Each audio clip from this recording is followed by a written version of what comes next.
Hi வணக்கம். உங்கள் ஆனந்த கண்மணி. ஆனந்த நாவல் கீதம் சேனலை சப்ஸ்கிரைப் பண்ணுங்கள். கூடவே பெல்லைக்கான ப்ரெஸ் பண்ணுங்கள்.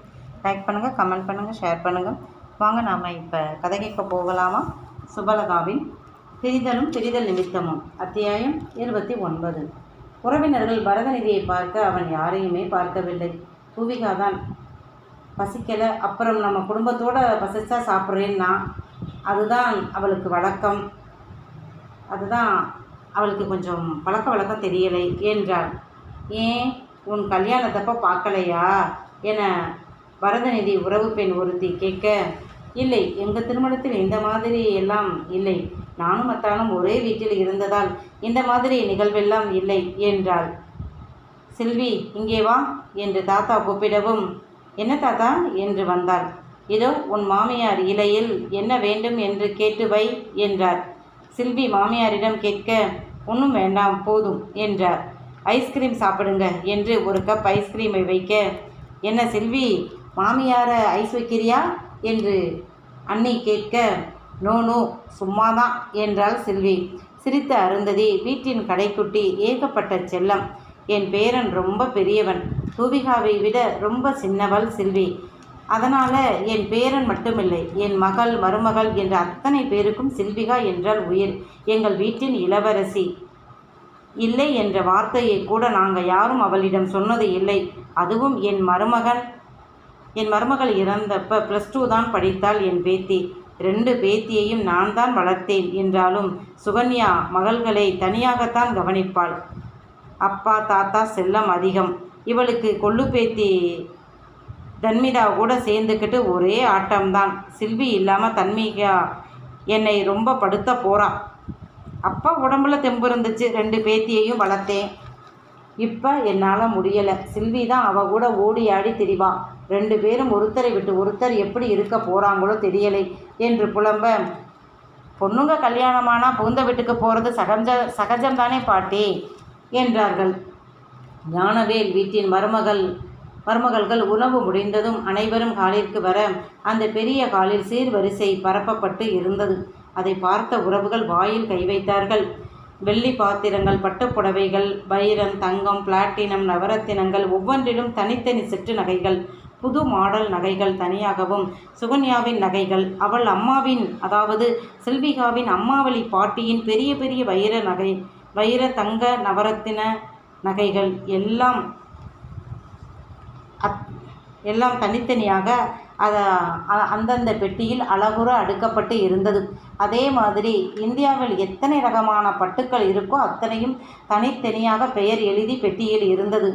அதுபோக தினமும் போடக்கூடிய சின்ன நகைகள் ஒரு பெரிய பெட்டியில் இருந்தது. இதுபோக ஒரு பெரிய பெட்டியில் பரசுகன் அவள் பிறந்ததில் இருந்து திருமணத்துக்கு முன்பு வரை வாங்கி கொடுத்த அத்தனை வகை நகைகளும் பெட்டிகளில் இருந்தது. ஞானவேலின் மூத்த மருமகள், அத்தை, தூவிகாவிற்கு இருக்கா? எல்லாத்தையும் செல்விக்கே கொடுத்துட்டீங்களா என்று கேட்க, சிரித்த தூவிகா, அம்மாவளி பாட்டி நகைகள் பாதி எனக்கு, அதெல்லாம் முன்பே பாட்டி பிரித்து கொடுத்து விட்டார்கள். குந்தவை அத்தை நகைகளும் எனக்குத்தான். அருந்ததி பாட்டி நகைதான் இன்னும் பிரிக்காமல் இருக்கு. மற்றபடி எல்லா நகையும் எனக்கும் செல்விக்கும் பாதி தான். ஆனாலும் என்னை விட 3 மடங்கு நகை செல்விக்கு அதிகம் என்றாள் துவிகா. ஏன் அப்படி என்று எல்லாரும் ஆச்சரியமாக கேட்க, நான் சின்ன வயதில் இருந்து நகை போட ஆசைப்பட மாட்டேன். ஆனால் அதற்கு பதில் விதவிதமான பைக் வாங்குவேன். இப்போ புது மாடல் வெளிநாட்டு கார் தான். 2 வருடத்திற்கு ஒரு முறை அப்பா வாங்கி தருவார். அத்தானும் கார் தான் வாங்குவார். அதனால் எங்ககிட்ட கார் ஒரு 5-6 காருக்கு மேலேயே இருக்குது. பைக்கு, கார் எல்லாம் எத்தனை கோடி கொடுத்து வாங்கினாலும் திரும்ப கொடுக்கும்போது விலை பாதிக்கு மேல் கொஞ்சம்தான் வரும். ஆனால் செல்வி வாங்கிய நகையின் மதிப்பு முன்பை விட பல மடங்கு கூடி போயிடுச்சு. அதனால தான் பாட்டி, தாத்தா, அம்மா, அப்பா எல்லாரும் அவளுக்கு நகைதான் பரிசாக கொடுப்பாங்க. இன்னும் அவள் சிறு வயதில் போட்டதெல்லாம் அவளுடைய லாக்கரில் வீட்டில் இருக்கு என்றாள் தூவிகா. பரதநிதி இவர்கள் பேச்சை கேட்காமல் வெளியே உறவுக்காரர் கூட போய்விட்டான். உமையால் அவளுக்கு தேவைன்னு செல்வி கேட்கிறதை பிறகு வாங்கி தருகிறோம், இப்போ இவற்றை முறைப்படி கொடுத்துட்டோம் என்றார் அருந்ததி. பெரியம்மா, இதெல்லாம் நீங்கள் எப்பவும் போல சென்னை கொண்டு வந்துருங்க. என் மகன்கிட்ட கேட்டு என்ன செய்கிறது, எப்படி வைக்கிறது என்று கலந்து பேசுகிறேன். இப்போ மற்ற நம்ம ஊர் மறுவீட்டு சீர், பலகார குடம் இதையெல்லாம் எங்கள் காரில் எடுத்துக்கிட்டு போகிறோம் என்றார். அதுவும் சரிதான் தூவி, எல்லாம் நீயும் உன் அப்பாவும் ரெடி பண்ணுங்க என்றார். அடுத்த நிமிடம் போலீஸார் போன்ற ஹைட் அண்ட் வெயிட்டான ஒரே மாதிரி ட்ரெஸ் போட்ட ஆண்கள் வந்து நகைகளை எடுத்து அடுக்கி பெரிய இரும்பு பெட்டியில் எடுத்து வைத்து பூட்டி சீல் வைத்து சாவியை பரசுகனிடம் கொடுத்துவிட்டு அந்த பெட்டியை எடுத்து கொண்டு அவர்கள் வந்த பெரிய வண்டியில் அந்த பெட்டியை எடுத்து வைத்துவிட்டு சுற்றிலும் துப்பாக்கி ஏந்தி அந்த ஆட்கள் இருந்தார்கள். அந்த வண்டி கிளம்பிய பின், என்ன மருதா, மும்புட்டு நகையும் நீங்கள் யாரும் இல்லாமல் அனுப்புகிறீங்க என்று ஞானவேல் கேட்க, வழக்கமாக பெரிய நகைகள் கொண்டு போனால் இப்படித்தான் அனுப்புவோம், நேராக லாக்கரில் கொண்டு போய் ஒப்படைத்து விடுவார்கள் என்றார். ஆத்தி, நாம் 10 பவுன் நகையை கழுத்தில் போட்டுக்கிட்டு போகவே பயப்படுறோம். இவங்க பாரே, மொத்த நகையும் அனுப்பி வச்சுட்டு எப்படி இப்படி பயமில்லாமல் இருக்காங்க என்று மேன்மதி மாமியார் கேட்க, இது அவங்க பழக்கம் போல என்றார் உமையாள். பிறகு பொண்ணு மாப்பிள்ளை வீட்டார் அனைவருக்கும் புது உடைகள் என்று கொடுத்துவிட்டு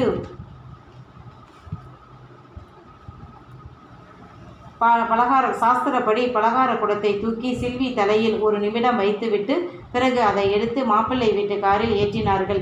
பிறகு அனைவரும் கிளம்ப தன்மிதாதான் ஒரே அழுகை. தித்தி, நானோ என்று அவள் காலை கட்டிக்கொண்டு அழுக, தூவிகா தூக்கியும் அவள் வர மறுக்க, பவளம்தான், நீயும் வா, எதுக்கு அழுகணும் என்றவர், அழுதா கொண்டு வந்து விடுறேன் என்று சொல்ல, தாத்தா தேங்க்ஸ் என்று தன்மிதா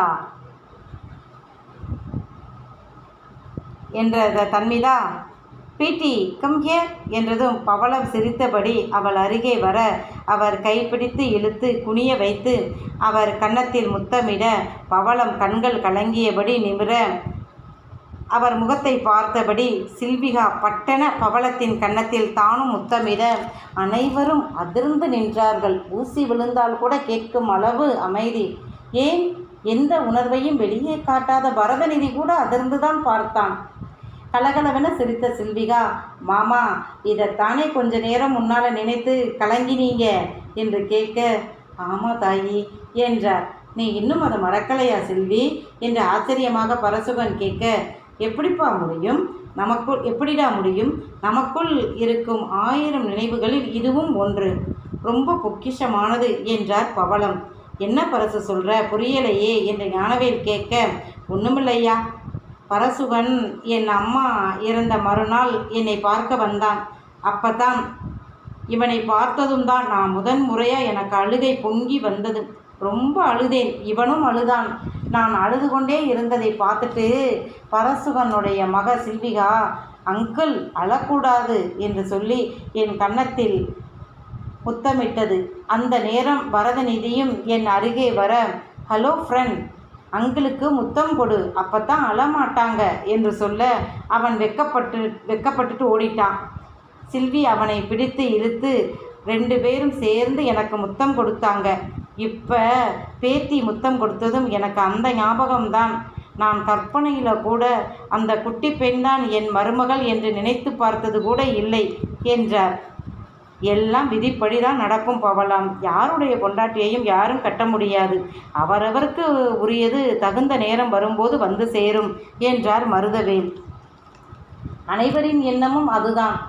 இப்போது பரதநிதி காரில் ஏறி அமர மறுபுறம் சில்விகா ஏறி அமர்ந்தாள். அவள் மடியில் தன்மிதா. பிறகு உமையால், மேன்மதி மாமியார், ஆதன்யா பின்பக்கம் ஏற மற்றவர்கள் தூவிகாவின் பெரிய காரில் அனைவரும் ஏறி வீடு வந்து சேர்ந்தார்கள்.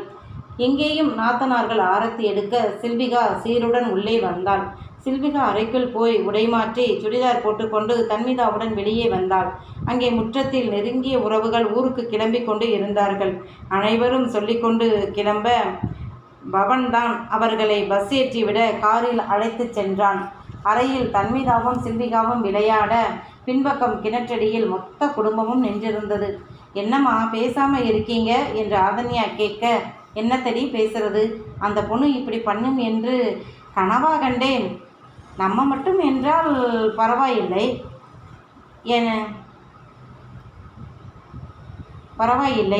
என்னனே என் அண்ணி அப்படி நக்கலாக பேசிட்டு போகிறாங்க என் அண்ணி. ஏன் உன் அத்தை மூஞ்சியை தூக்கி வச்சுக்கிட்டு மும்பிட்டு நாளும் இருந்தவ போகும்போது பெரிய இடத்து பொண்ணு மனசில் நினைக்கிற இதையெல்லாம் பட்டுன்னு பேசுது செய்யுது, பார்த்து கவனமாக பழக்க வழக்கம் சொல்லி கொடுங்க அப்படின்னு சொல்லிட்டு போகிறா. ஆமாம், இந்த கல்யாணத்தால் தான் உங்களுக்கும் அத்தைக்கும் மனஸ்தாபம். பேசாமல் நீங்கள் நம்ம சுசிலாவையே அண்ணனுக்கு திருமணம் பேசி இருக்கலாம். அத்தையும் இப்படி உங்கள் மேலே கோபப்பட்டு பேச மாட்டாங்க. இது என்ன பழக்கம்? பட்டுன்னு மாமனார் என்ற மரியாதை இல்லாமல் என்று மேன்மதி மாமியார் சொல்ல உமையாளுக்கு சங்கடமாக இருந்தது. அப்படி இல்லை சம்மந்தி, சின்ன வயதில் இருந்து இவங்களை அந்த பொண்ணுக்கு நல்லா தெரியும், அதுதான் அந்த பாசத்தில் தான் அப்படி பண்ணிட்டா என்றாள். என்னமோ சம்மந்தி, அவங்க பணம் காசு அவங்களோட, நம்ம மாதிரி குடும்பத்து பழக்க வழக்கம் வேறு. இனி நீங்கள் தான் கண்டிஷனாக இருந்து இதையெல்லாம் சொல்லி கொடுக்கணும். ஏதோ நெருங்கின சொந்தம் மட்டும்தான் இருந்தோம், அதனால் சரியாக போச்சு, இல்லைன்னா நல்லாவா இருக்கும் என்று தன் மகளை கட்ட முடியலையே என்ற வயிற்றெரிச்சலை மேன்மதியினுடைய சின்ன மாமியார் சொல்ல, பெண்ணை கொடுத்த இடத்தில் இதற்கு மேல் எதுவும் பேச முடியாததால் உமையால் அந்த இடத்தை விட்டு போய்விட்டார். மேன்மதி தங்கையை மட்டும் இழுத்து கொண்டு தன்னுடன் வைத்து கொண்டு, இது என்ன பேச்சு ஆது? அண்ணனுக்கு கல்யாணம் ஆகிடுச்சு, நீ முன்பு போல புரியாமல் பேசக்கூடாது. அத்தை மகளை அண்ணனுக்கு திருமணம் பண்ண எல்லாருக்கும் ஆசைதான், ஆனால் அதெல்லாம் முன்பு தான். எப்போ அப்பா செல்விகா தான் இந்த வீட்டு மருமகள் என்று சொன்னாரோ அப்போவே அந்த பேச்சு முடிஞ்சு போச்சு. அம்மா அப்பா எல்லாரும் மனசு ஒத்துத்தான் இந்த திருமணத்திற்கு ஓகே சொன்னாங்க. நீ இப்போ தேவையில்லாமல் அதை பற்றி பேசி அம்மாவை தூண்டி விடாதே, புரியுதா என்றாள். செல்விகா தான் நம்ம அண்ணி, அதை மறந்துடாதே என்றாள்.